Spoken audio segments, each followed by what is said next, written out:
আর নিজের দলের মুখপাত্র দেখো পিছন দেখে বেড়াচ্ছে। তাহলে এখন বিজেপি কর্মী হয়ে যদি বলি তোমার দলেতে তো হোমো ছড়াছড়ি, তাহলে কি বলবে?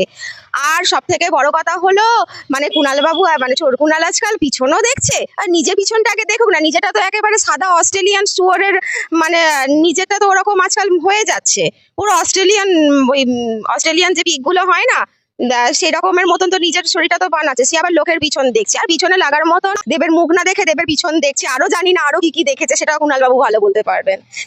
একটা কাজ করুন না, জুতোর ডেস্কের সামনে বসে যেরকম প্রেস কনফারেন্স করে, তো প্রেস কনফারেন্সে একটুখানি দেবের পিছনের একটুখানি ছবিটা আঁকুন না। মানে আমরা পাবলিক ডিমান্ড দেখতে চাই যে দেবের পিছনটা আপনি কিরম ভাবে দেখেছেন, তা চিত্র বর্ণনা করে প্লিজ একটুখানি আমাদেরকে ফুটেজটা দেখান। আমরা খুব মানে আশা নিয়ে আছি।